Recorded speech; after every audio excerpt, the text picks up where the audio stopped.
Et bonjour à tous, merci de nous retrouver comme tous les mardis pour les webinaires de French Morning Media Group, le média pour les Français aux États-Unis depuis maintenant plus de 18 ans.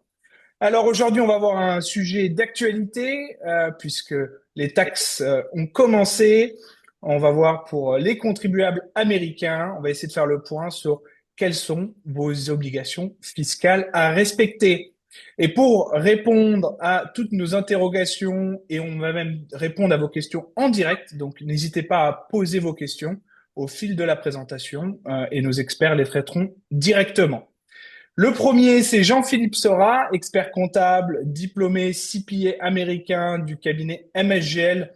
Il accompagne plusieurs milliers de familles dans leurs déclarations transatlantiques. Le second, c'est Michael Vandermael, avocat fiscaliste avec Cartonfield PA, un cabinet multiservice spécialisé en fiscalité, droit des affaires et succession internationale. Donc là, on est en direct sur Zoom et LinkedIn. Ils vont tout de suite partager leur écran pour que vous puissiez comprendre de quoi on parle. On sera aussi disponible, bien sûr, en replay sur Facebook et YouTube, comme à chaque fois. On donne un maximum d'informations en partage d'écran. Posez vos questions en direct. C'est l'opportunité de le faire maintenant. On a aussi reçu quelques questions par email. On y répondra à la fin si on a encore un petit peu de temps. Allez, Michael, je te donne tout de suite la parole. C'est parti. Et moi, je reviens à la fin si on a encore quelques questions non répondues. Alors, merci Romain, bonjour à tous. Donc aujourd'hui, Jean-Philippe et moi-même voulions vous présenter quelques informations pertinentes concernant les obligations déclaratives de contribuables américains en vue de la date butoir de votre déclaration personnelle qui a lieu le 15 avril 2026 pour l'année calendrier 2025. Donc aujourd'hui, il faut comprendre que la présentation concerne les contribuables américains et leurs obligations déclaratives. Donc, première question, qui est un contribuable américain? Donc, il y a typiquement trois personnes concernées. Ce sont les citoyens américains, les personnes qui ont une carte verte, donc les résidents permanents américains. Et ces deux premières catégories, il faut comprendre que ils ont des obligations déclaratives américaines, quel que soit leur lieu de résidence. S'ils sont domiciliés aux États-Unis ou en dehors des États-Unis, les obligations déclaratives américaines continuent à moins qu'ils rentrent dans une procédure formelle d'abandon ou de renonciation de leur statut de citoyenneté ou de résident permanent. Il y a une troisième catégorie de personnes qui sont classifiées de contribuables américains. Ce sont les personnes qui passent un temps substantiel sur le territoire américain sous un visa non immigrant. Donc ces personnes-là doivent évaluer chaque année calendrier s'ils remplissent le test qu'on appelle le Substantial Presence Test. C'est un test qui comporte deux critères principaux. Et donc premier critère, c'est le critère des 31 jours dans l'année courante. Donc si on prend un exemple et on veut évaluer si une personne sous un visa non immigrant est un contribuable américain en 2026, il faut tout d'abord que cette personne passe un minimum de 31 jours sur le territoire américain. Deuxième critère, cette personne doit passer plus de 183 jours sur une période de 3 années, qui, si on reprend mon exemple, comprendrait l'année 2026, 2025 et 2024. Attention, il faut compter les jours de présence et chaque jour de présence pour l'année courante compte un jour. Les jours de présence pour l'année précédente, donc dans mon exemple 2025, compteraient un tiers d'un jour et les jours pour 2014 comptent un sixième d'un jour. Donc si on additionne nos jours de présence sur le territoire américain et qu'on dépasse 183 jours, on devient contribuable américain lorsqu'on détient un visa non immigrant ou même un ESTA. Donc maintenant qu'on a compris qui est un contribuable américain, Jean-Philippe va nous expliquer de manière générale quelles sont les obligations déclaratives d'un contribuable américain, qu'il soit situé aux États-Unis ou en dehors des États-Unis. Bonjour à tous, merci Michael. Donc effectivement, maintenant nous savons qui est contribuable américain, peut-être que vous êtes concerné et vous allez avoir plusieurs obligations. La première qui est assez logique, vous allez devoir déclarer l'ensemble de vos revenus mondiaux, c'est-à-dire tout ce que vous gagnez partout dans le monde va devoir être déclaré aux États-Unis. Après, évidemment, certains ont peur des doubles impositions. eh bien, sachez que les États-Unis ont conclu des conventions fiscales avec plusieurs pays, dont la France notamment, puisque c'est aussi le sujet aujourd'hui. Et le jeu va être dans ce cadre-là de déterminer quel pays entre la France et les États-Unis va avoir la priorité d'imposition sur vos revenus, de manière à vous accorder des crédits d'impôt dans un pays ou dans l'autre, pour ne pas que vous soyez doublement imposé. Donc, on déclare tout, et même parfois des revenus qu'on pense non imposables. Type, exemple, vous avez un livret A en France qui génère des intérêts. En France, ces intérêts ne sont pas imposables. Aux États-Unis, on va venir les déclarer et les imposer. On va revenir là-dessus un peu plus tard. Ça, c'est la première obligation. On déclare les revenus. Très important. Deuxième obligation, déclarer tout ce que vous possédez hors des États-Unis. Donc, on va parler des comptes bancaires, de vos actifs financiers, type assurance vie, part de société. Et parfois, on va aller plus loin. On va ajouter des retranscriptions d'états financiers de vos sociétés, comme nous le verrons un peu plus tard, en fonction de taux de détention du capital de ces sociétés étrangères. Et attention, il faut absolument le faire, là aussi, puisque les pénalités peuvent être assez conséquentes. On parle quasiment dans tous les cas d'à minima 10 000 $ par défaut de déclaration d'actifs étrangers. Donc maintenant, nous allons balayer avec Michael les sujets qui portent le plus à confusion chez nos clients et pour lesquels nous faisons le plus de régularisation.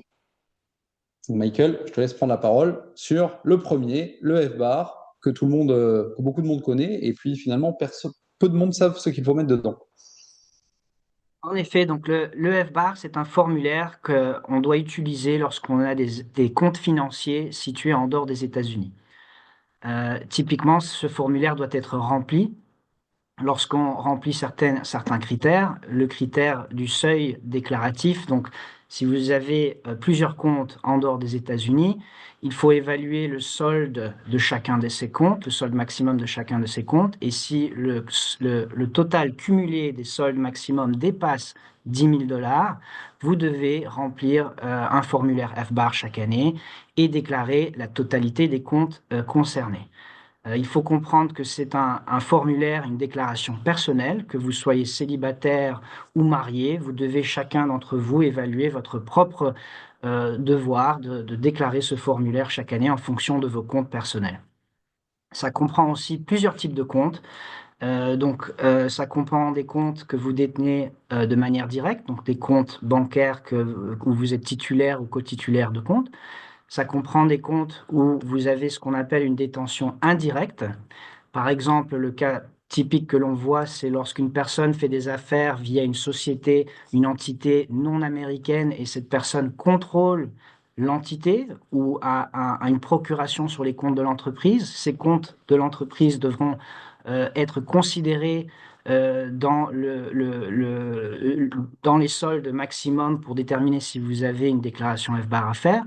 Et puis, la troisième catégorie de comptes qu'il faut prendre en considération, même si vous n'avez pas d'intérêt économique, vous n'êtes pas titulaire du compte, mais vous avez une procuration sur le compte, tout simplement, vous devez aussi prendre ce compte en considération. Et dernier point que je mentionnerai avant de rentrer dans certains exemples pour illustrer la règle, c'est vraiment défini au sens large. Donc, si vous avez des comptes financiers, quels qu'ils soient, détenus au sein d'une institution étrangère, il faut les prendre en considération. Donc Jean-Philippe, peut-être qu'on commence avec des exemples pour illustrer Ouais, tout à fait. l'application du F-bar sur la prochaine slide. Ouais, tout à fait. Juste peut-être qu'on parle des seuils aussi du F-bar. Oui, donc c'est 10 000 $. Donc c'est ce que j'avais évoqué tout à l'heure.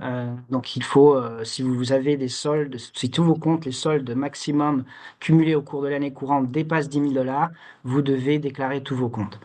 Donc ici, premier exemple pour illustrer la règle, Jean-Philippe. Donc je possède un compte courant et 2 comptes épargne à l'étranger. Le solde maximum au cours de l'année de chacun d'entre eux est de 3 000, 4 000 et 5 000 $. Est-ce que j'ai une obligation F-bar? Eh bien, étant donné que 3 000 plus 4 000 plus 5 000, nous dépassons les 10 000 $, oui, il va falloir remplir un F-bar. Maintenant, pour la deuxième question, comme vous le voyez, pour chaque compte, on est en dessous des 10 000, mais comme les soldes maximum de chacun des comptes dépassent les 10 000, en global, on déclare les trois comptes. Michael, je suis co-titulaire d'un portefeuille d'actions à l'étranger avec mon père, non contribuable américain, et le solde maximum au cours de l'année du compte est de 18 000 dollars. Est-ce que je dois remplir un FBAR?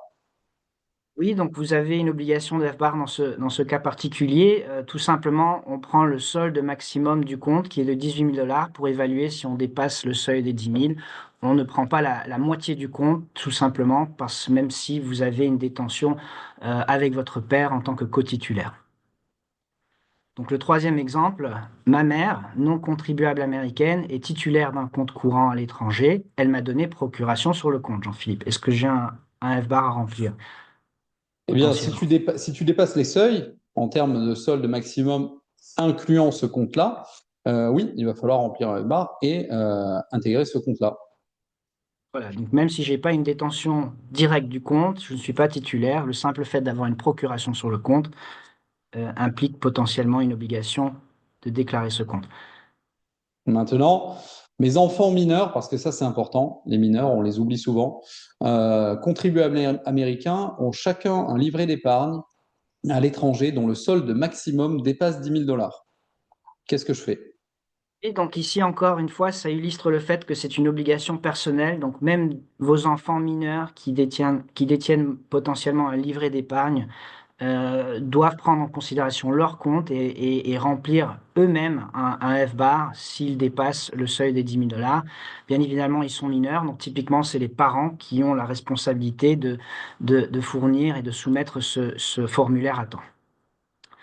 Donc, comme J'ai juste petit point, comme vous l'aurez compris, le FBAR, c'est vraiment un formulaire individuel. Ce n'est pas un formulaire par couple ou par famille, comme parfois on a pu le voir. Certains ont des confusions, donc c'est vraiment un formulaire individuel. Voilà, donc l'exemple 5, donc j'ai le contrôle d'une société étrangère qui possède un compte courant. Est-ce que j'ai potentiellement un FBAR à remplir, Jean-Philippe? Alors effectivement, si tu dépasses les seuils, oui, tu auras un FBAR à remplir pour cette société. Voilà, donc il faudra prendre en compte les comptes personnels que je détiens en direct, potentiellement les comptes que j'ai procuration dessus, et puis aussi les comptes de cette société, puisque j'ai les contrôles. Et si on dépasse dans la totalité le seuil des 10 000 dollars, il faudra déclarer tous les comptes. Et puis, Maintenant, Michael, notre dernier exemple, je possède une assurance vie, une pension retraite, un fonds commun compte titre à l'étranger dont le total cumulé des soldes maximum dépasse 10 000 dollars au cours de l'année. oui, donc cet exemple illustre le fait que le FBAR reprend vraiment dans la définition de compte financier tous les comptes, incluant des assurances vie, des plans retraite, des fonds communs, des comptes titres, et pas seulement vos comptes traditionnels comme un compte dépôt, un compte courant. Donc vous devez vraiment évaluer tous vos avoirs financiers au sein des institutions non américaines et les prendre en compte quand vous évaluez vos responsabilités FBAR. Jean-Philippe, quand est-ce qu'il faut déclarer, rapporter le FBAR, le soumettre aux autorités fiscales? Alors, c'est en même temps que la déclaration au 15 avril, mais il y a extension automatique jusqu'au 15 octobre.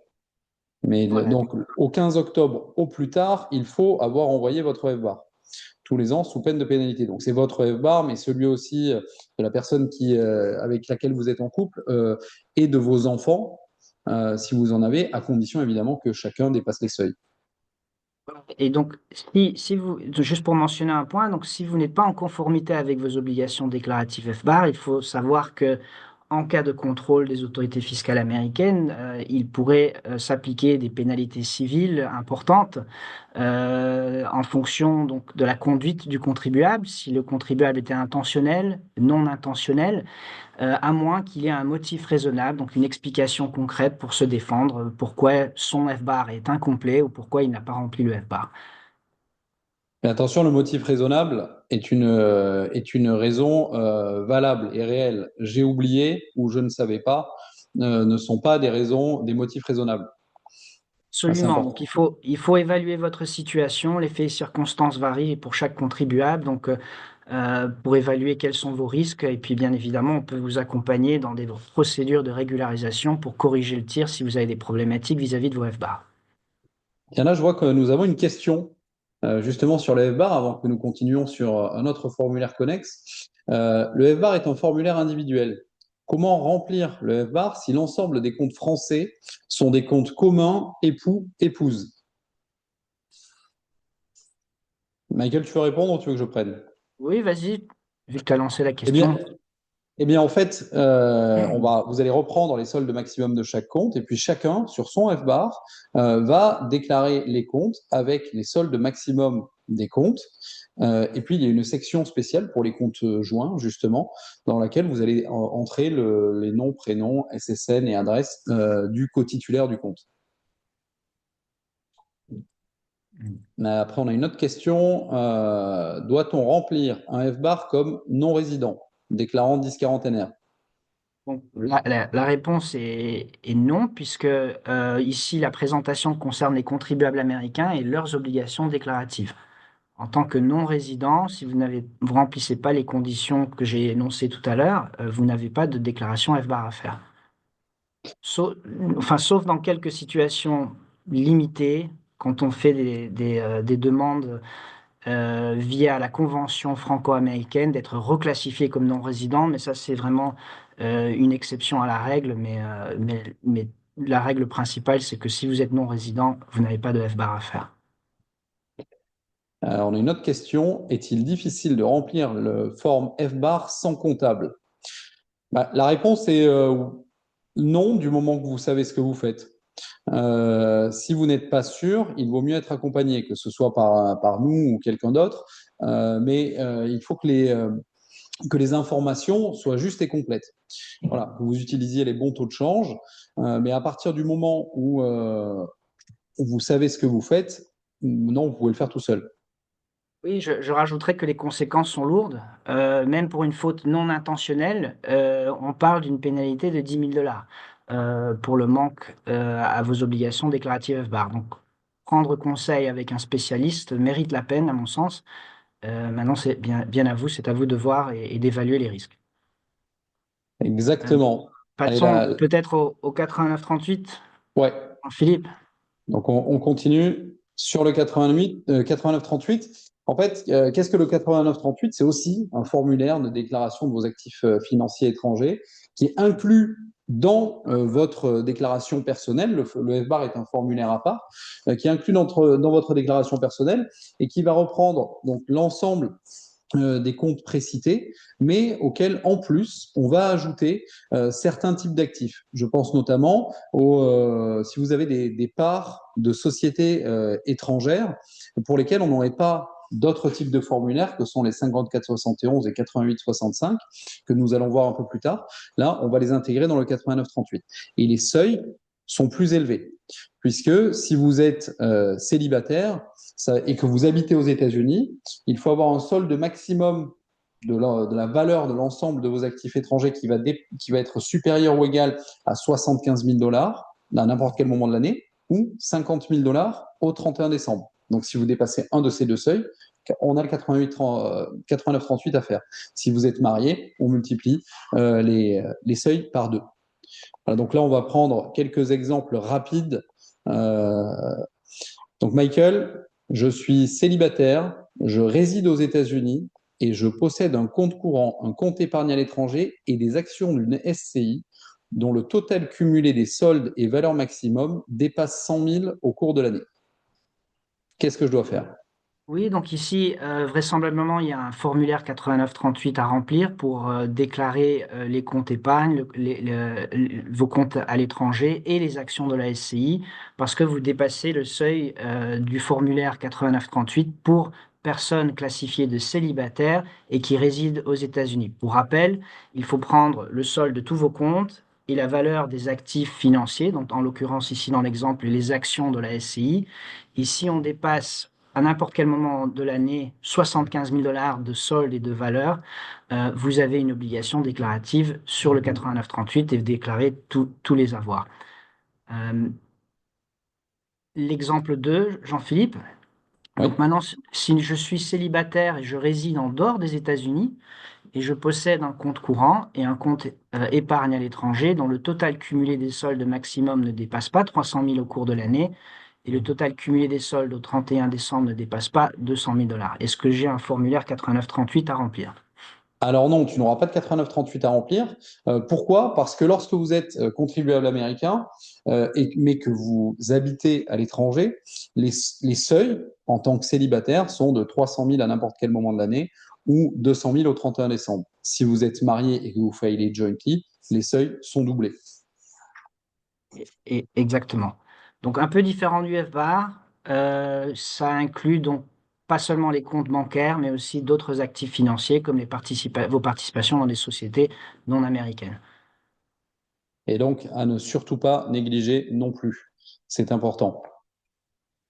Donc, si on continue sur d'autres formulaires et d'autres obligations, encore une fois, je le répète, ce webinaire aujourd'hui a pour but un but de prévention, puisque nous relevons là les erreurs que nous voyons de manière assez récurrente avec Michael et sur lesquelles nous travaillons en termes de régularisation pour nos clients. Donc, Michael, peut-être que tu peux nous Exactement. parler du formulaire Oui, 3520. oui, donc le formulaire 3520 est divisé en plusieurs parties. La partie de 1 à 3 concerne les transactions liées à des trusts situés en dehors des États-Unis. Je ne vais pas passer beaucoup de temps sur cette partie du formulaire. Sachez simplement que voilà, si vous êtes bénéficiaire, fiduciaire ou même fondateur d'un trust qui se situe en dehors des États-Unis et que vous êtes contribuable américain, vous avez possiblement des obligations déclaratives liées à ce trust sur le formulaire 3520. En dehors de ça, et là où j'aimerais Je passer un peu pense, plus de... excuse-moi Michael, je pense pour les trusts étrangers à tous ceux qui peuvent avoir des fiducies au Canada, qui ont créé des fiducies au Canada, ça va être important de reporter sur le 3520. En effet, en effet. Et donc, la partie 4 du formulaire concerne les donations et les héritages que vous recevez de personnes non américaines, donc de personnes qui ne sont pas des contribuables américains. Et il faut regarder chaque année calendrier. Si vous recevez des donations ou des héritages de personnes non américaines, et la valeur des actifs que vous recevez dépasse 100 000 dollars US, vous avez une obligation de déclarer là où les donations ou les héritages que vous avez reçus au cours de l'année. Donc c'est cumulé. Donc si vous recevez une donation par exemple de 50 000 dollars en début d'année, cette année en janvier, et puis plus tard quelqu'un dans la famille décède et que vous héritez un bien immobilier de 100 000 dollars, vous avez dépassé le seuil des 100 000, 150, et vous avez une obligation de déclarer la donation cash en début d'année, plus l'héritage, le bien immobilier que vous avez hérité de personnes encore non américaines. Si on continue, puisqu'on est succession de donations, peut-être que dans vos familles, vous avez reçu en France des parts de sociétés familiales ou de groupes familiaux. Et là, ce sont bien souvent les grands oubliés. On oublie de le déclarer. Pourquoi? Parce que papa, maman ont créé une SCI, ils ont donné 5 parts en nue propriété. Donc on pense qu'on n'a rien. Mais en fait, nous avons des parts d'une société. Même si nous ne bénéficions de rien, il va falloir déclarer. Et on va devoir déclarer ça. Ouais. Oui, donc en effet, pour reprendre le 35-20, on le voit souvent. Donc, pour de la planification fiscale en France, typiquement, les clients font des donations partage où les parents non américains préservent l'usufruit et les enfants reçoivent la nue propriété d'actifs. Donc, ici, en l'occurrence, Jean-Philippe parle de société. Même si on n'a pas la jouissance des actions, donc on n'a pas le droit de vote, on n'a pas le droit des revenus, la plupart de nos clients se trompent en se disant non, j'ai rien à déclarer. Ce n'est pas tout à fait correct. Il faut évaluer la situation. Il faut regarder l'acte notarié qui a créé le démembrement pour comprendre les règles et déterminer avec un spécialiste comment tout ça doit être déclaré. Mais en effet, si c'est une donation, un héritage, la nue propriété potentiellement doit être déclarée sur un formulaire 3520. Si les seuils sont, sont Bien atteints évident, mais ou dépassés. Et là, on va se retrouver dans un cas de figure où on aura plusieurs types de formulaires à remplir en fonction de la nature juridique de la société. Si c'est une société donc française ou étrangère d'ailleurs qui limite, par laquelle vous, en tant qu'actionnaire, vous avez une limitation de responsabilité, à ce moment-là, on va faire un formulaire 5471. À quoi correspond-il? Eh bien, c'est une reprise des états financiers de la société étrangère qui seront retranscrits sur votre déclaration personnelle, mais retravaillés à la sauce américaine. Et donc, si vous avez un 5471 à intégrer à votre déclaration, vous allez voir que la taille de votre déclaration va drastiquement changer. Et on parle ici de sociétés détenues en direct, mais aussi de manière indirecte. Et nous allons voir les seuils juste après, les seuils de filing des 5471. Maintenant, si on revient sur la SCI, quand vous êtes actionnaire d'une société étrangère pour laquelle vous n'avez pas de limitation de responsabilité en tant qu'actionnaire, à ce moment-là, on utilisera le formulaire 8865 par lequel aussi on va retranscrire les états financiers de la société. Et le dernier que vous voyez là, le 8621, correspond au formulaire PIFIC que nous verrons en dernier et qui sont un peu la hantise et la grosse surprise de nos clients lorsque nous leur en parlons. Donc, partons directement dans du concret, des exemples. Ce sera peut-être plus… Jean-Philippe, Ouais. je rajouterai juste un point, Jean-Philippe. Donc, Jean-Philippe a mentionné différents formulaires qui pourraient s'appliquer si vous faites affaire ou si vous avez des investissements en dehors des États-Unis via une société quelconque. Il faut tout d'abord identifier la classification de l'entité et en fonction de l'actionnariat, éventuellement, et le contrôle, avoir une obligation déclarative sur ces différents formulaires. Mais en dehors de ça, l'impact fiscal et vos obligations de reporter les bénéfices de la société potentiellement être imposés dessus est une question importante qu'il faut se poser. Il y a différents traitements qui pourraient s'appliquer en fonction de la situation. Et donc, on va vous présenter des situations plus ou moins classiques pour que vous compreniez les différents régimes qui pourraient s'appliquer à vous. Mais comprenez que c'est des exemples très précis. Il faut évaluer le cas par cas et déterminer exactement comment votre activité en dehors des États-Unis sera traitée fiscalement. Et puis, si vous avez des obligations en parallèle déclaratives liées à cette société. Exactement. Hop là.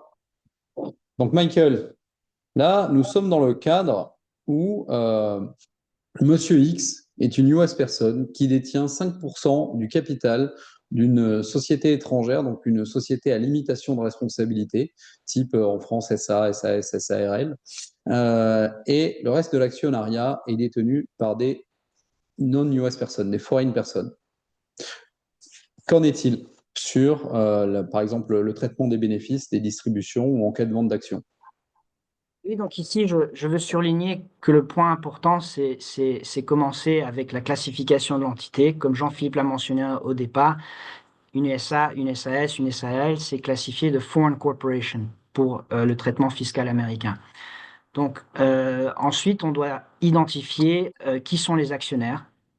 Et si cette société n'est pas contrôlée par des actionnaires américains, qui est le cas ici, puisque le seul contribuable américain, c'est Monsieur X et détient que 5% du capital et le droit de vote, le traitement suivant s'applique. Premièrement, les bénéfices générés par la corp étrangère en France ne sont pas imposés tant que la société n'émet pas de dividendes pour rapatrier les bénéfices à Monsieur X. Donc ça, c'est un point important. Ça permet de différer l'imposition des bénéfices et de contrôler le moment où Monsieur X sera imposé sur les bénéfices de cette société. Une fois qu'il y a une distribution des bénéfices, il y a potentiellement une retenue en France de 30%. Excuse-moi, Michael. Oui. Je peux juste, par rapport à cette distribution le traitement fiscal américain des bénéfices non distribués, on peut avoir une différence de traitement entre la France et les US. Pourquoi? Puisqu'en France, il est possible d'avoir une SARL de famille donc, qui serait soumise à l'impôt sur le revenu. Et donc, mettons, Monsieur X a un droit à sa quote-part du résultat. Il peut potentiellement payer des impôts en France, alors qu'aux US, même si, et donc rien ne lui a été distribué, il paye des impôts sur sa quote-part de résultat. Aux US, il n'aura pas d'imposition puisque on sera sous la forme de l'équivalent C-Corp côté américain. le traitement hybride, c'est-à-dire que la Exactement. classification fiscale de l'entité en France n'est pas peut-être la même qu'aux États-Unis, ce qui peut parfois impliquer des résultats qui ne sont pas favorables, une potentielle double imposition. Donc il faut faire attention à la classification fiscale française, mais aussi à la classification américaine. Mais ici, on se concentre sur la classification fiscale américaine. Donc, pour en revenir, les bénéfices, une fois qu'ils sont distribués, il se pourrait il y ait une retenue à la source en France de 30%, qui peut être réduite de 5 à 15% sous la convention en fonction de la situation. Monsieur X aux États-Unis, par contre, lui, va recevoir une distribution de ses bénéfices qui va être classifiée de dividendes et va pouvoir potentiellement bénéficier de ce qu'on appelle les Qualified Dividend Rates, qui varient de 0 à 15% aux États-Unis. Il pourra aussi bénéficier d'un crédit d'impôt pour les impôts payés en France sur la retenue éventuellement. Ça, c'est sur la distribution.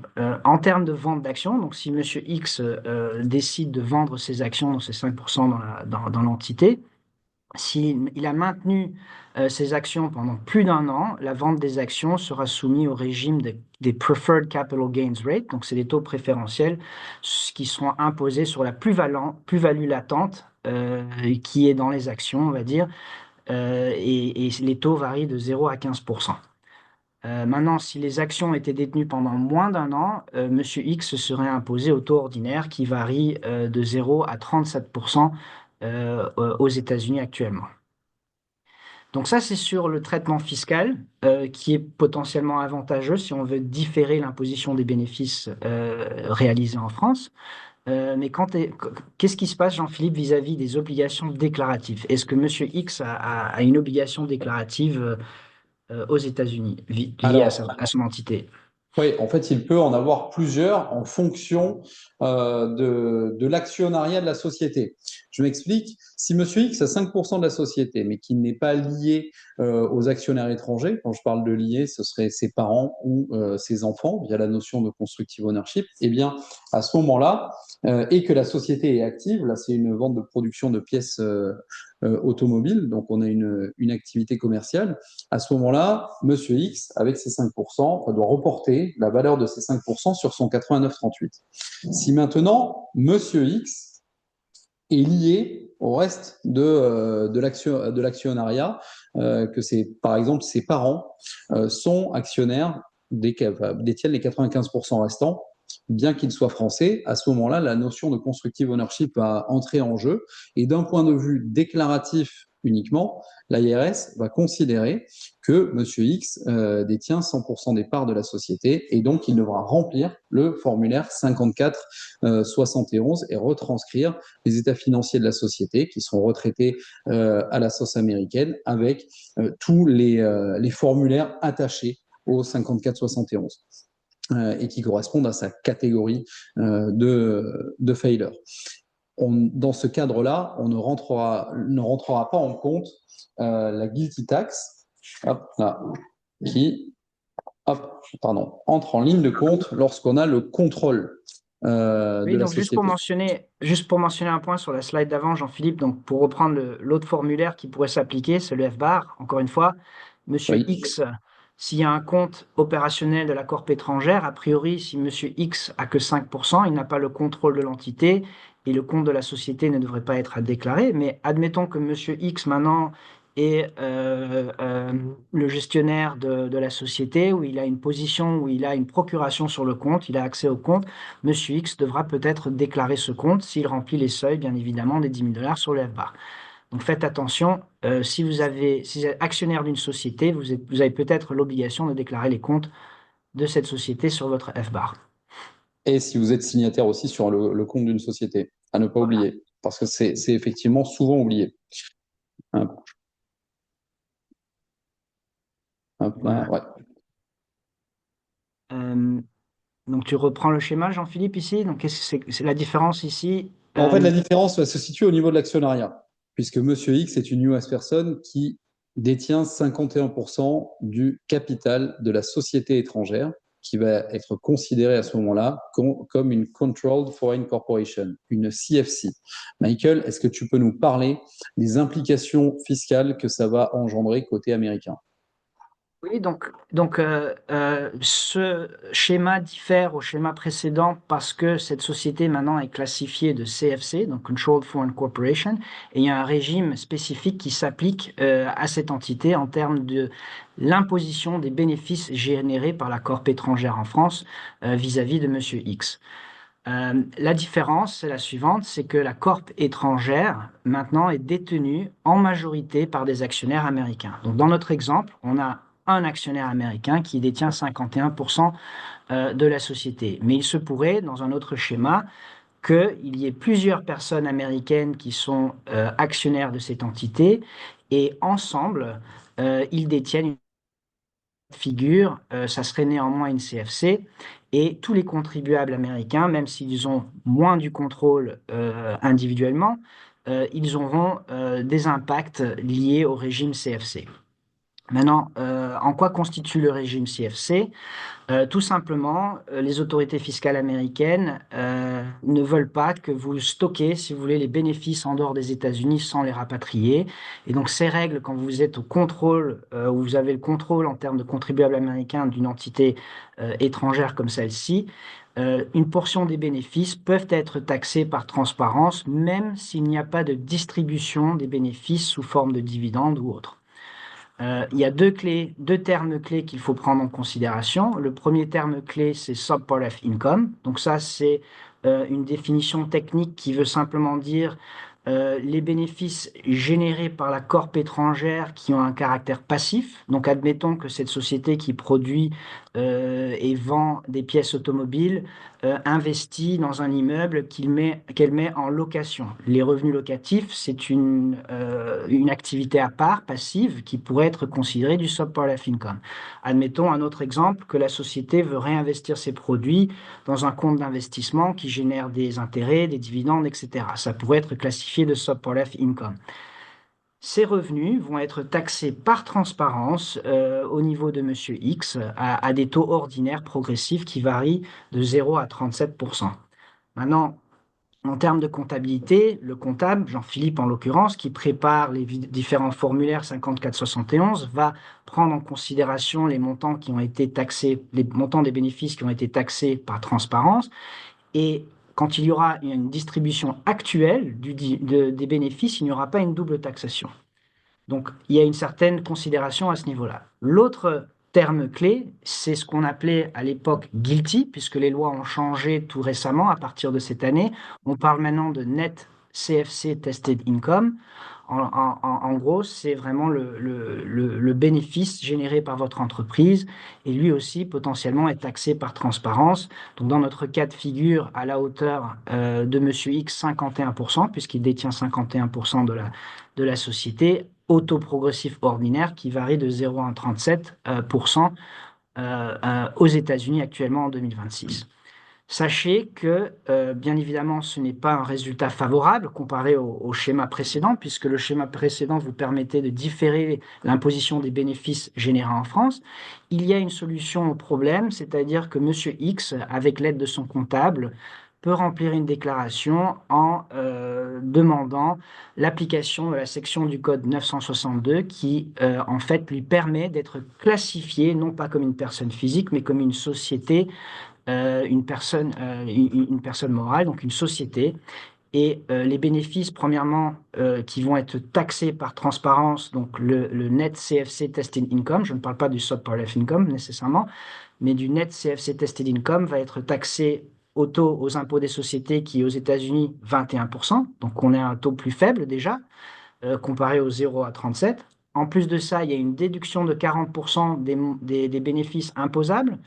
Donc, le net effectif, on parle d'une imposition de 12,6%, puisque c'est 60% de 21% le taux d'imposition. Et le troisième bénéfice qu'on obtient, c'est que s'il y a eu des impôts payés en France sur les bénéfices au niveau de la corp étrangère, Monsieur X peut bénéficier d'un crédit d'impôt sur les impôts payés en France qui sont taxés par transparence. Maintenant, en dehors de ça, il est encore possible, et peut-être Jean-Philippe, tu veux mentionner la high tax exclusion pour expliquer comment ça fonctionne, parce que tu le vois souvent en France, quand tu déclares les sociétés françaises, vu le niveau d'imposition, c'est une fonction qui vous permettrait d'éviter l'imposition potentiellement des bénéfices. Oui, effectivement, Michael a exposé la section 962 qui peut être mise en œuvre, mais peut être assez lourde et complexe. Alors, on peut avoir un schéma qui est plus simple, qui est la high tax exclusion, par lequel, en fait, si la société dans son pays d'origine, donc la France, paye plus que 18,9% d'impôts sur les sociétés, à ce moment-là, on va demander, en gros, je simplifie le schéma, à l'IRS de ne pas se faire imposer sur le net CFC Tested Income, à condition évidemment que la société en France ait payé 18,9% d'impôts sur les sociétés. Voilà, donc ça pourrait réduire. Donc, comprenez que une fois qu'on est dans le régime de CFC, parce qu'il y a un contrôle de contribuables américains au niveau de l'actionnariat, possiblement les bénéfices de l'entreprise peuvent être taxés par transparence. Si vous êtes une personne physique, le résultat peut être assez sévère. Il y a la section 962 qui peut réduire l'impact, et puis il y a la high tax exclusion qui pourrait éviter totalement l'impact, l'imposition des bénéfices à vérifier. Et ouais, qui dans la high tax exclusion, dans le cadre de sociétés françaises, va pouvoir souvent être appliquée, étant donné les taux d'imposition sur les sociétés en France. Voilà. Et donc, l'idée, c'est réduire le barème d'imposition sur les bénéfices qui sont taxés par transparence ou de différer l'imposition des bénéfices à un moment ultérieur, généralement au moment des distributions. Donc si on est taxé aujourd'hui sur une portion des bénéfices par transparence sur le régime de CFC, théoriquement, quand on retire cette portion de bénéfices déjà taxés, il n'y a pas nécessairement un deuxième impact au niveau de la distribution des dividendes. Si on n'a pas été taxé sur les bénéfices, bien évidemment, il y aura un impact généralement taxé au taux préférentiel de Qualified Dividend Rate ou au taux ordinaire en fonction de la situation. Et si une retenue à la source est pratiquée en France, évidemment, vous aurez droit à un crédit d'impôt côté US sur ces Voilà, distributions de dividendes. exactement. Parlons rapidement des formulaires, Jean-Philippe. Donc, qu'est-ce qui change ici vis-à-vis des formulaires? La complexité. Non, donc là, dans le cadre de Monsieur X, il a le 51% de la société, donc la question ne se pose pas. On aura un 54-71 à remplir avec l'ensemble des schedules afférents. Et si on doit utiliser la section 962 ou la e-tax exclusion, eh bien à ce moment-là, on va encore rajouter des formulaires. Là, pour le coup, autant pour répondre à la question de tout à l'heure, au niveau du FBAR, si vous savez ce que vous faites, vous pouvez le faire tout seul. Attention, il faut être sûr de ce qu'on fait. À ce niveau-là, c'est beaucoup plus compliqué puisqu'il y a, faut savoir quand même au niveau comptable, retranscription des états financiers, ce n'est pas juste un recopiage basique de chaque ligne du compte de résultat et du bilan. C'est beaucoup plus complexe. Il y a des retraitements à effectuer. Le faire tout seul, c'est excessivement compliqué, voire quasi impossible si on ne sait pas le faire. Et donc, encore une fois, évidemment, si la société a un compte bancaire, donc Monsieur X, a priori, comme il a le contrôle, a signature sur ce compte, il va falloir intégrer ce compte-là sur le FBAR de Monsieur X. Tous les comptes de la société, hein. S'il y en a Exactement. plusieurs, quels qu'ils soient. Oui, bien sûr, bien sûr. Et maintenant, on peut se retrouver aussi dans un cas, hop, on va continuer sur les PIFIC. Les PIFIC, qu'est-ce que c'est? Hop là, pardon. On va donner une définition assez, en fait, qui est assez simple. Pour qu'une société soit qualifiée étrangère, donc PIFIC, ça veut dire Passive Foreign Investment Company. Okay. Pour qu'une société soit qualifiée de PIFIC, une société étrangère, il faut que 75% de ses revenus soient des revenus passifs. Il y a deux conditions exclusives, donc il suffit d'en remplir une des deux pour qu'on soit qualifié de PIFIC. 75% des revenus de la société sont passifs, donc qu'est-ce qu'un revenu passif? Ça va être des intérêts, des dividendes, des capital gains, des revenus fonciers. Dans la majorité des cas, des revenus fonciers, pas toujours. Et puis, ou avoir des actifs qui génèrent, 50% des actifs de la société génèrent des revenus passifs. Et à ce moment-là, on tombe dans le cadre PIFIC. Dans la vie de tous les jours, parce que cette définition, on peut facilement l'oublier, où est-ce qu'on en retrouve le plus? lorsqu'on va avoir des parts de fonds mutuels français. Ou sinon, vous pouvez avoir, on a eu plusieurs fois le cas ces dernières années avec Michael, vous avez des parts d'une société pour laquelle vous avez 5% du capital, on- et cette société-là va être titulaire, par exemple, d'assurance vie ou de placement financier uniquement. Les autres actionnaires ne vous sont pas liés. À ce moment-là, vous pouvez avoir un PIFIC. Et Oui, donc comment on le voit souvent dans les holdings familiales de nos Ouais, clients, souvent pour des planifications successorales ou autres. Papa, maman établissent des holdings familiales qui détiennent voilà, des actifs passifs. Il n'y a pas une activité concrète d'affaires comme l'exemple précédent qui vente production de pièces automobiles. Ici, c'est vraiment détention d'avoir à caractère passif et qui génère des revenus passifs. exactement.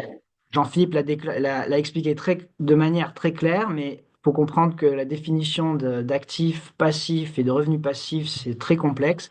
Donc, Et c'est pas évident là, faut quand effectivement. même reprendre la discussion avec votre spécialiste pour identifier est-ce que je tombe dans le régime de PIFIC. Donc, Jean-Philippe, si j'ai un PIFIC, comment est-ce que je suis taxé en fait sur les bénéfices, distribution, vente d'actions? Ouais, alors, on va le reprendre de manière très simple. On va essayer de le simplifier au maximum parce qu'en réalité, c'est quand même plutôt complexe. Euh, Si on a une vente, par exemple, d'actions d'un PIFIC, comment est-ce que ça va, une distribution, pardon, comment est-ce que ça va fonctionner? On va, Tu reçois, Michael, 100 dollars cette année d'un PIFIC. OK? Tu es américain, US person depuis 10 ans.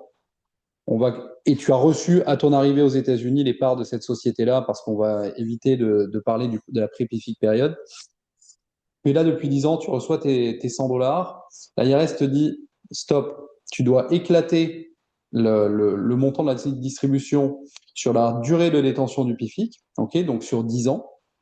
Sur l'année en cours, donc dans le cadre de cette année, nous sommes avec une déclaration 2025 à faire au 15 avril 2026. Nous allons te taxer sur la quote-part de donc 100 divisé par 10, ça fait 10 sur 10 à ton taux ordinaire. Et sur tout le passé, on va te taxer à 37%, le taux maximum du moment aujourd'hui. Mais sous Obama, par exemple, le taux maximum du moment était à 39,6. Donc on va te taxer chaque année au taux maximum de l'année correspondante. Et en plus, on va calculer des intérêts de retard qui vont venir s'additionner. Et puis, on va te donner la facture. Donc, comme vous pouvez le voir, l'imposition des PIFIC est assez punitive. Oui, encore une fois, l'objectif, c'est d'éviter de stocker des bénéfices à caractère passif hors US. Si il y a un événement qui déclenche un événement PIFIC, encore pour récapituler, c'est une distribution que vous recevez du PIFIC ou une vente d'actions. Ça va créer un événement potentiellement où vous serez impacté au taux maximum ordinaire sur le gain ou la distribution, euh, une charge d'intérêt supplémentaire. Ouais. euh, et donc l'impact peut être assez sévère. Bien évidemment, il y a des stratégies pour réduire ces impacts-là, mais typiquement, si vous venez vous installer aux États-Unis, que vous n'avez pas planifié en amont ou changer vos investissements de manière pour éviter le régime PIFIC, vous allez tomber dans ce régime par défaut qui s'applique malheureusement et qui peut être très sévère par la suite quand voilà, vous recevez une distribution ou une vente d'actions de PIFIC. Jean-Philippe, quels sont les, euh, les, euh, les produits financiers qu'on voit souvent qui reflètent des investissements PIFIC? Là, moi, qui me saute aux yeux, Ouais. c'est les SCPI. Ouais.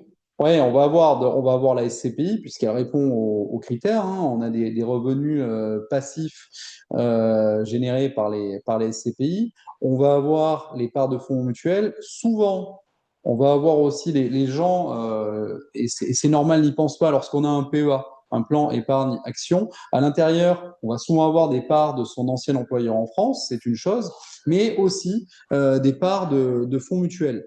Et en gros, les fonds mutuels, si on veut simplifier grandement, mais attention, ça ne se limite pas qu'à ça, ce sont tous les noms un peu étranges qu'on va retrouver sur les lignes de compte-titres de PEA. Dans beaucoup de cas, ce seront des PIFIC. Donc, quand on est au sein d'un Et, PEA, par exemple, si on ne sort pas, il y a des transactions, des arbitrages qui sont faits avec des cessions de titres bien souvent automatisées. En France, on ne paiera pas d'impôt tant qu'on ne sort pas le cash du compte. Sachez qu'aux États-Unis, on va devoir le déclarer. Et si on est sur le régime PIFIC s'appliquera aux titres qui ont été transigés. Et le formulaire pour déclarer ces PIFIC s'appelle le formulaire 8621. Et je mentionnerai un autre produit, c'est l'assurance vie qui détient souvent des fonds mutuels. Il faut évaluer le cas par cas pour déterminer si ce sont aussi des PIFIC. C'est toujours très complexe d'évaluer ces choses-là, mais voilà, prenez contact avec votre professionnel et on pourra évaluer les choses pour vous. Donc voilà, ça c'est les PIFIC en général. Donc faites attention. Si vous avez de tels investissements, il faut bien les déclarer. Et d'ailleurs, quel formulaire doit-on utiliser, Jean-Philippe, Alors, quand on a des PIFIC? Ouais, ce que je disais tout à l'heure, c'est le 8621 qui va devoir être déclaré. Après, évidemment, si on parle d'un actif financier étranger, donc on a le FBAR. Et si on remplit en 8621, on a aussi sur le 8938, en bas de la première page, il faut indiquer le nombre de 8621 que l'on aura rempli. Il en va d'ailleurs de même pour tout ce qui va être 5471 et 8865 que nous allons voir juste après. Voilà, voilà. Donc ça répond au passé Foreign Investment Company. Donc attention, PIFIC, là aussi, les calculs sont assez compliqués à mettre en œuvre, comme je pense vous l'aurez compris. Oui, alors il y a une question là, Jean-Philippe. Moins de 50 USD de PIFIC, alors pas de déclaration 86-21. Ah Euh, si, alors il y a une déclaration qui est limitée à la partie 1, typiquement, qui est la partie information du contribuable et le nom du PIFIC, mais pas nécessairement déclaré. Mais il faut prendre en considération tous vos PIFIC, encore une fois. C'est dans la totalité, et ça, les clients l'oublient, ils pensent que c'est au cas par cas. Donc, si vous avez plusieurs PIFIC, il faut les prendre en considération. Euh, donc maintenant, si on continue sur notre dernier aspect, société étrangère. les partnerships, c'est ça? Voilà. Exactement, nous allons parler des partnerships. Eh bien, les partnerships, donc ça va être toutes les sociétés étrangères pour lesquelles vous n'avez pas de limitation de responsabilité. Attention, que ce soit pour le 5471 ou le 8865, on s'attache à la nature juridique de la structure et non pas au choix fiscal qui a été exercé. C'est-à-dire que si vous avez une SCI donc pour laquelle il n'y a pas de limitation de responsabilité et donc côté US, elle va être considérée comme un partnership forme 8865. Même si vous avez opté pour l'IS en France, on restera aux États-Unis sur de la transparence, sauf si on fait de la planification fiscale et qu'on va faire ce qui s'appelle des check the box pour arrimer le traitement fiscal américain avec le traitement fiscal français. Mais en gros, le 88-65, qu'est-ce que ça va être? Eh bien, un peu de la même manière que pour le 54-71. Lorsque vous allez avoir du capital d'un partnership étranger, il va falloir retranscrire les états financiers de ce partnership sur votre déclaration personnelle si vous dépassez certains seuils de détention du capital. Je passe rapidement parce que je vois qu'il nous reste 5 minutes. Ouais, donc juste pour expliquer le calcul des bénéfices ici, donc si le partnership, donc ici en l'occurrence une société immobilière, s'il y a des revenus locatifs ou revente de l'actif immobilier, donc des gains qui sont générés au niveau de la SCI française, le bénéfice à la hauteur, dans notre exemple, de 25% remonte à Monsieur X qui doit reprendre dans sa déclaration 1040. Donc il est taxé par transparence sous ce régime de partnership. L'avantage ici, c'est que potentiellement, si ces bénéfices ont été imposés en France, il va pouvoir bénéficier d'un crédit d'impôt sur sa déclaration personnelle pour réduire l'impact américain. Encore une fois, juste pour un rappel, un contribuable américain est imposé sur ses revenus de source mondiale. À partir du moment où ils sont imposés sur ses revenus de source étrangère dans ce pays étranger, il peut bénéficier d'un crédit d'impôt aux États-Unis contre l'impact ou l'impôt américain pour réduire l'impôt aux États-Unis. Donc ces concepts s'appliquent aussi dans les structures qu'on vient de mentionner. Donc il faut prendre tout ça en considération. Et attention, je le répète, bien souvent, on va oublier nous sommes sur le 88-65 et la majorité des cas sont les SCI françaises. On va oublier les parts que l'on détient. On a une part en nue propriété. Les parents détiennent l'ensemble du reste du capital via la notion de constructive ownership. Il va falloir utiliser le formulaire 88-65. Michael, est-ce que tu peux nous rappeler les pénalités en cas de défaut?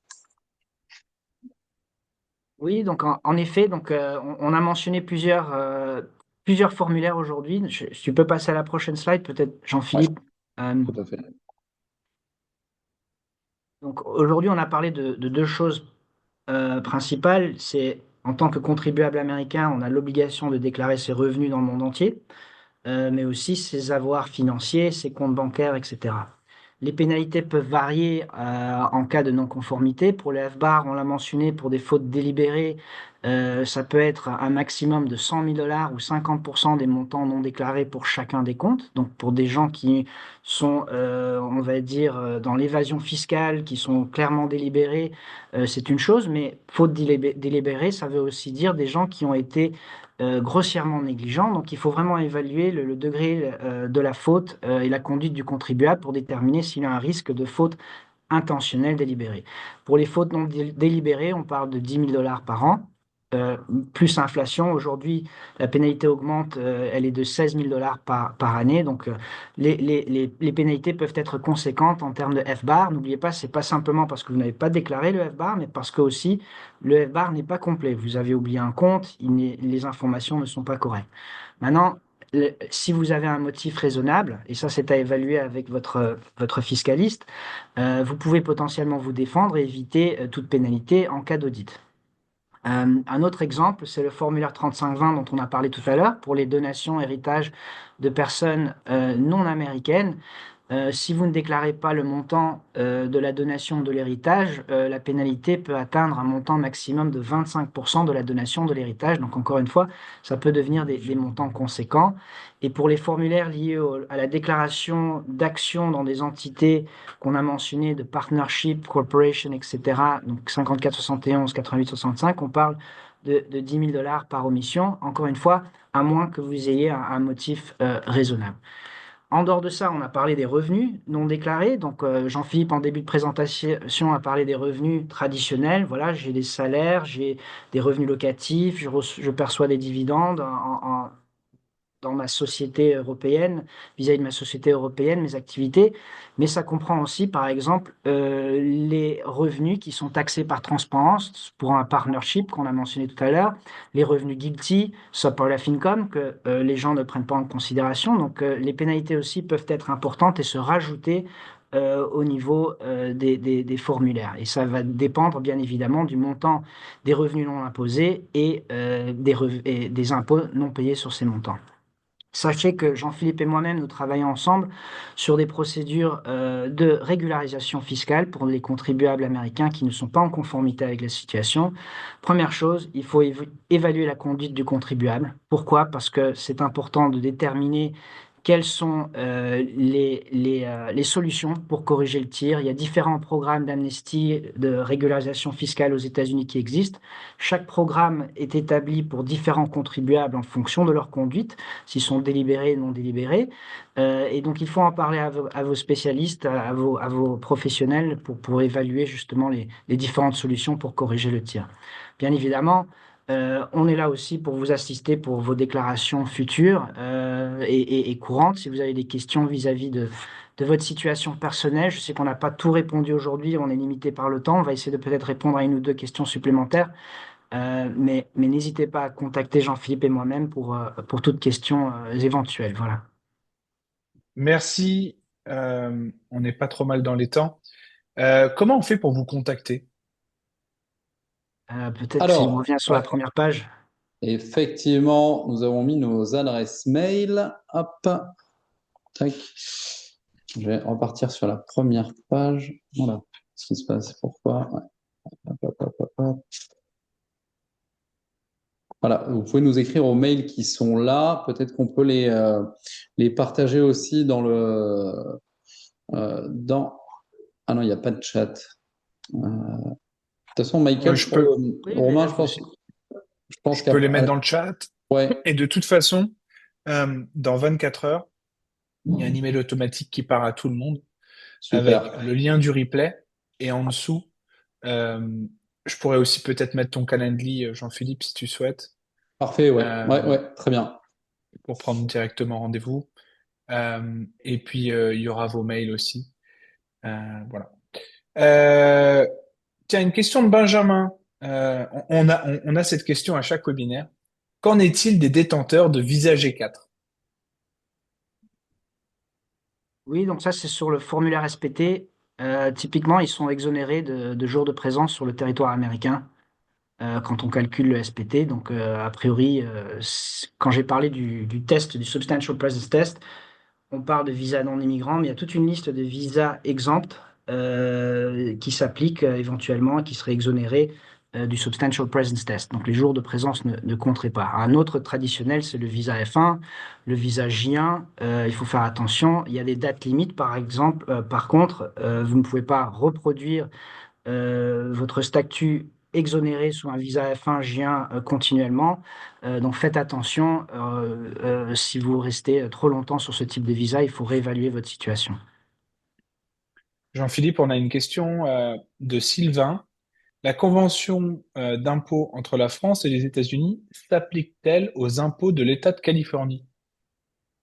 Alors non, le fédéral, bah, effectivement, l'IRS a conclu une convention fiscale avec la France, mais au niveau state, comme dans beaucoup d'États américains, la convention ne s'appliquera pas. Donc on a un risque effectivement de double imposition sur certains types de revenus.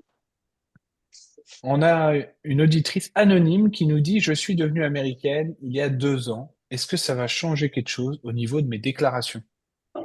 Alors, tout dépend si cette auditrice-là habitait déjà aux États-Unis et était considérée comme US person. La réponse est non tant qu'elle est encore aux États-Unis. La grande différence va être si elle quitte les États-Unis. À ce moment-là, par exemple, si elle vient en France pour la retraite, comme pas mal de monde peut le faire, elle devra continuer à déclarer à minima au fédéral américain, donc à l'IRS, tant ses revenus mondiaux que ses actifs étrangers. Oui, donc, en effet, ça va dépendre de sa situation avant d'obtenir la citoyenneté américaine. Généralement, nos clients obtiennent un visa non immigrant ou la carte verte, et donc ça se traduit à pas vraiment un grand changement. Sauf le fait que voilà, si la personne concernée maintient sa citoyenneté américaine, quel que soit son lieu de résidence, elle devra continuer ses obligations déclaratives. Mais sachez que pour certains de nos clients qui décident de quitter les États-Unis, voilà, ils ont fait leur expérience aux États-Unis, ils ont obtenu la carte verte ou la citoyenneté, et qui veulent quitter les États-Unis, retourner dans leur pays d'origine, ils vont devoir continuer à remplir leurs obligations déclaratives. Si ces personnes ne sont pas concernées à maintenir leur statut de citoyenneté américaine ou de carte verte, ils peuvent rentrer dans une procédure formelle d'abandon de la carte verte ou de leur citoyenneté pour sortir du régime américain. Mais faites attention, il y a une taxe de sortie qu'on appelle la exit tax qui peuvent s'appliquer. Il faut l'évaluer en fonction de votre situation pour planifier. Dans la possibilité, on peut éviter ou minimiser l'impact de la exit tax en sortie. Alors, on avait reçu une question de Jacob par mail. Euh, c'est pas exactement dans le sujet, mais je sais que c'est un problème pour beaucoup de gens qui sont aux États-Unis depuis très longtemps, qui ont perdu leur compte en France. Est-ce que vous connaissez des banques qui acceptent aujourd'hui d'ouvrir des comptes en France pour des FATCA résidents? Là, je n'en ai pas qui me viennent en tête, parce que c'est vrai qu'on ne pratique pas côté français, mais Michael, je ne sais pas de ton côté. Je pense que ça peut aider d'expliquer, parce que je ne suis pas certain que tout le monde connaisse les lois FATCA, mais les lois FATCA, déjà, c'est des lois américaines qui visent les institutions financières non américaines et qui obligent ces institutions à identifier leurs clients contribuables américains. Une fois qu'ils identifient leurs clients contribuables américains, parce qu'il y a des indices d'américanité, par exemple, ils s'enregistrent avec un numéro de téléphone aux États-Unis, une adresse aux États-Unis, ou leur compte, ils font des transferts sur les États-Unis, ils doivent questionner le client et leur demander s'ils sont contribuables américains.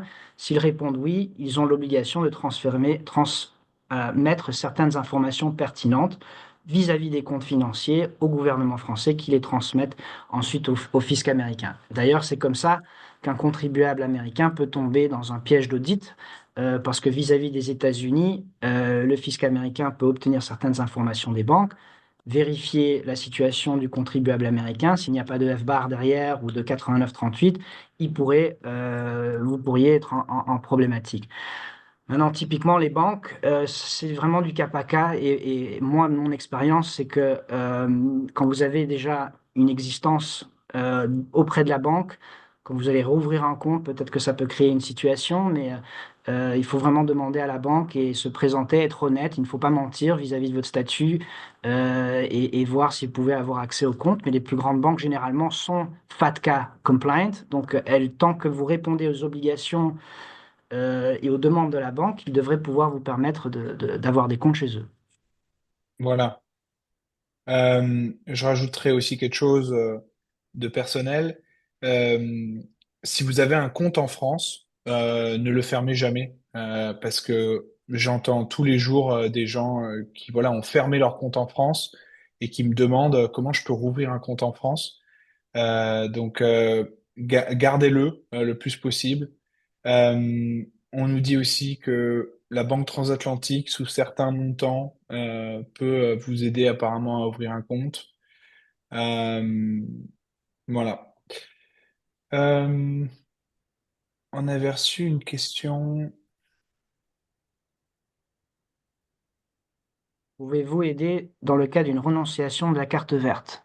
Oui, nous pouvons vous accompagner dans ce cas de figure. Il y a l'aspect immigration. Donc, au sein de mon cabinet, moi, j'ai un avocat qui spécialise dans le droit d'immigration qui travaille avec moi.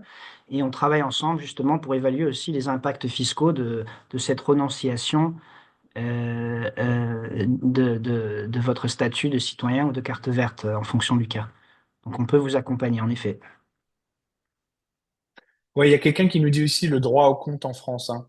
Ça, c'est un vrai sujet, hein.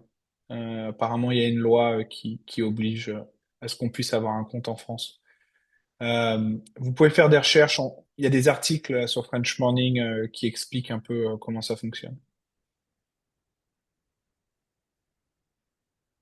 Sylvain, quel type de revenus sont imposables? Est-ce que les revenus de la retraite française sont imposables en Californie?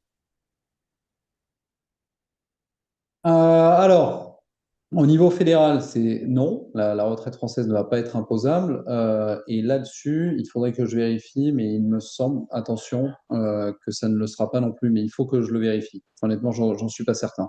Je ne peux pas vous raconter de bêtises. La question que tout le monde se pose, à combien d'années est-ce que les autorités américaines peuvent remonter si on a omis de déclarer ses comptes en France? Aïe, aïe, aïe. Oui, donc ça, c'est une très bonne question. Quand on évalue la situation de nos clients qui sont en non-conformité, bien évidemment, les délais de prescription sont importants. Euh, euh, Concernant le FBAR, généralement, on parle d'une période de 6 années à partir de la date de dépôt du formulaire FBAR. Donc, a priori, si on a un FBAR à déclarer pour 2025, il est dû le 15, avec l'extension automatique, c'est dû le 15 octobre 2026. Et à partir de cette date-là, vous avez 6 ans de délai de prescription qui s'écoule automatiquement. Mais sachez que ce n'est pas aussi simple que ça. Il faut évaluer les autres problématiques. Par exemple, si vous n'aviez pas rempli le FBAR correctement, vous avez omis un compte français sur votre FBAR, vous aviez peut-être l'obligation de le mettre sur votre formulaire 8938. Contrairement au FBAR, le délai de prescription ne s'écoule pas tant que vous ne corrigez pas le tir. C'est-à-dire que si vous ne reprenez pas votre déclaration 2025, vous ne remettez pas le formulaire 8938, le délai de prescription, qui est typiquement de 3 ans dans ce cas de figure, ne s'écoule pas. Donc, il y a potentiellement des problématiques qui se recoupent entre le 8938 et le FBAR qui doivent être prises en compte. Ce que je recommande de faire, c'est simplement de parler à quelqu'un qui peut vous accompagner, d'évaluer les risques. Et en effet, il y a certaines options qui vous permettent d'évaluer les délais de prescription et rattraper, si vous voulez, votre situation en revenant en arrière un certain nombre d'années, mais ça va dépendre vraiment du cas par cas et de la situation du client.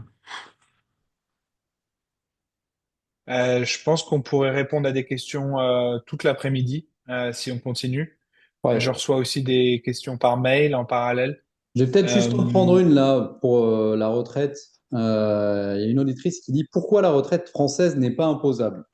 Puis après, elle rebondit sur son message en disant que c'est un revenu. Effectivement, ça, c'est prévu par la convention fiscale entre la France et les États-Unis. La retraite française va être déclarable, mais elle ne sera pas imposable. C'est un des rares revenus pour lequel il n'est même pas question de crédit d'impôt, qui est imposable uniquement dans le pays de cotisation. Voilà. Donc, la retraite française sera imposable côté français et aux États-Unis, on va la déclarer, mais on ne l'imposera pas. Parfait. Euh, je pense qu'on va vous libérer pour que vous puissiez aller déjeuner. Est-ce que il y avait des choses que vous souhaitiez préciser encore à nos auditeurs? Oui, un point. Ne pensez pas que l'IRS ne vous retrouvera pas.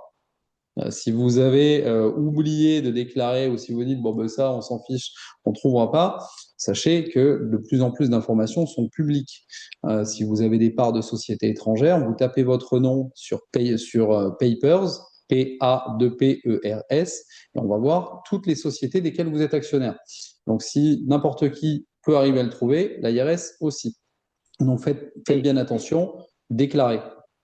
oui, je pense que c'est un bon commentaire à ce sujet-là, Jean-Philippe. Il faut noter aussi que voilà, avec les nouvelles ressources informatiques comme l'IA, le fisc américain peut les utiliser aussi. Donc, quand il regroupe des centaines d'informations via les lois FATCA de banques étrangères concernant votre situation, l'IA leur simplifie la tâche et ils n'ont pas besoin nécessairement de ressources importantes pour facilement identifier les problématiques. On entend souvent dire dans le milieu que voilà, il y a eu des recoupements d'effectifs au niveau de l'IRS, donc il y a moins de risques d'audit. Ce n'est pas le cas. Disons que les audits sont plus spécifiques. D'ailleurs, le site de l'IRS chaque année présente les cas spécifiques et en termes de réglementation sur les aspects internationaux de vos déclarations, ça reste toujours un point important pour les autorités fiscales américaines. Donc, il faut vous corriger le tir. Aujourd'hui, si vous n'êtes pas sous audit, vous avez de nombreuses, on va dire, solutions qui peuvent être encore avantageuses. Sachez qu'une fois qu'il y a un contrôle, un audit de votre situation, votre seul recours, ce sera de défendre l'audit avec le maximum de pénalités potentielles qui pourraient s'appliquer dans votre cas. Donc, contactez quelqu'un pour essayer de résoudre votre situation si vous avez réalisé que vous avez des problèmes avec vos déclarations antécédentes. Jean-Philippe et moi-même serons ravis de répondre à vos questions. Merci encore à tous les deux. On a un petit peu dépassé le temps prévu. Tout ça, c'est bien sûr enregistré. C'est sur YouTube, Facebook, LinkedIn. Vous pouvez le retrouver dès maintenant. Vous aurez les contacts de Michael et de Jean-Philippe. Et on mettra aussi le calendrier de Jean-Philippe. Donc, comme ça, vous pouvez prendre rendez-vous directement. Et ben, je vous souhaite bonne chance pour la saison fiscale qui Merci. démarre. Et puis, je pense on fera un petit point dans quelques mois sur les déclarations et sur plein d'autres sujets, puisque on va dire que c'est un sujet qui ne s'arrête jamais. Il y a plein de choses à dire, plein de choses à déclarer, à savoir. Donc, à bientôt. Bon après-midi. La semaine prochaine, on parlera. La semaine prochaine, on va parler divorce et succession transatlantique entre la France et les États-Unis. Donc, rejoignez-nous nombreux. Merci beaucoup. Bon Merci à après-midi. tous. Merci À Romain. bientôt. Au Au Merci. revoir. revoir. Au revoir.